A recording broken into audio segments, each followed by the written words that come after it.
say goodbye to your glasses, darling. Okay, so It's a this will sweet be my goodbye. last day wearing glasses. Alright, so Welcome to our second episode dito sa the LASIK surgery, dito sa AUF. So, previously, ginawa natin is nagpa-screening tayo. After 2 weeks or 3 weeks from the screening, ngayon naman, it will be the procedure. Kakausapin natin si Doc kung anong procedure yung gagawin sa atin and to give idea din sa mga gusto rin magpa-LASIK dito sa the LASIK surgery. Yan. So, hintayin lang natin and later on, kakausapin natin sila.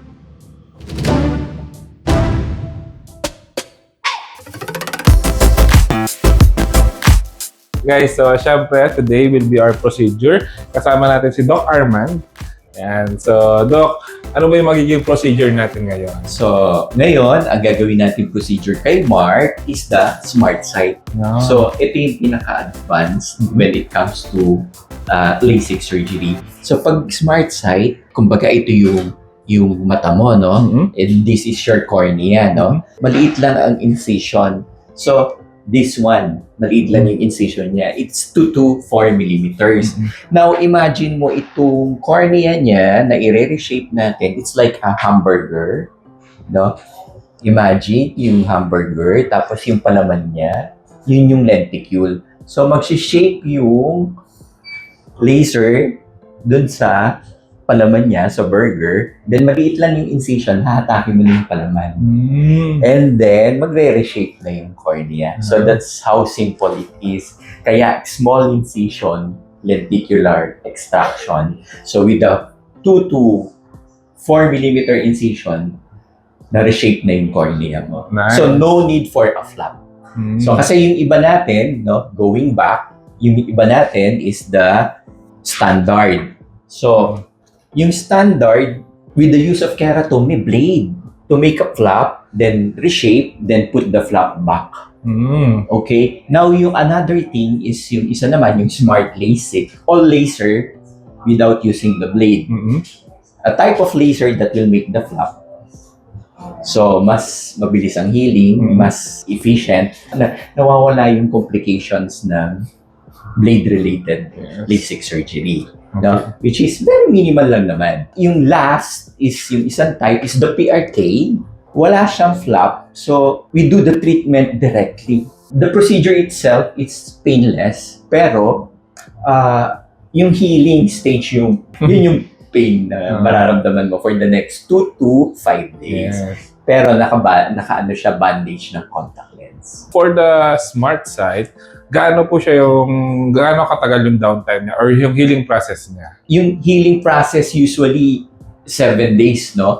Pwede ka na mag-swimming, no? The next day, you can do office work already, Yes. no? So, kadalasan, no? To be sure, 2 weeks, pwede ka na mag-swim. Okay. So, That's ganun lang. to give you an idea, guys, so gagawin po sa atin ngayon yung Smart Sight, Sight, yes. which is the most advanced procedure when it comes to LASIK surgery. After this one, we will go for the procedure and let's see kung ano ba yung magbabago sa atin.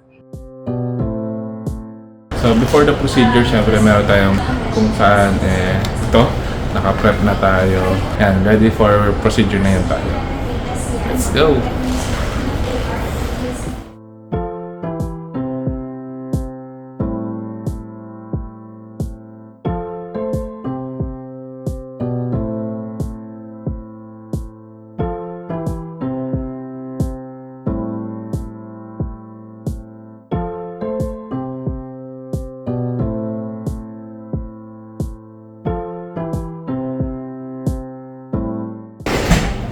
congratulations! Is it a boy? It's a boy.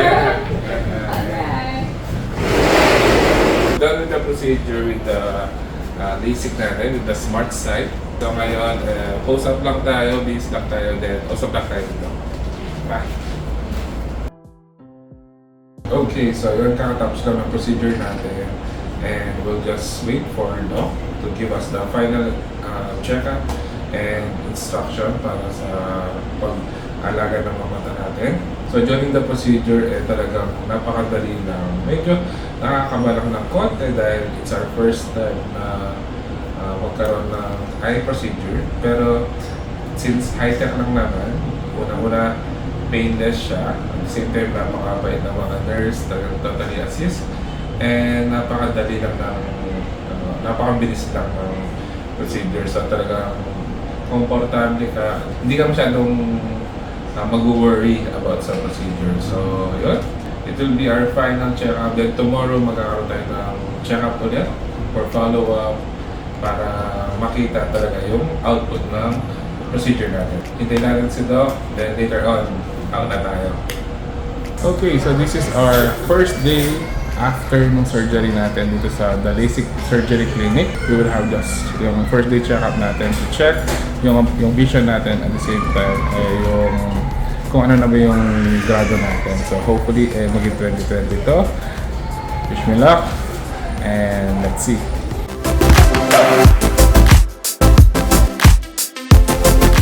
Okay, still 2 letters correct. So still 2020 pa rin. So far, vision is good, but the one eye and both eyes open na achieve mo na.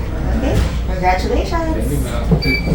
So done with our check-up. It's a success procedure. No? So 2020 na tayo pero meron na rin tayong 1 month healing period. So pero since smart sight na tayo, after 1 day pa lang, nagagamit na natin yung mata natin for the regular work talaga. So that's it guys. So first of all, thank you sa the LASIK Surgery Clinic dito sa AUF, and it's a life-changing opportunity nga na magkaroon ng 2020 vision. So that's it guys. So if you like this video, please give it a thumbs up, share with your friends, and hope to see you on the next episode. Peace out.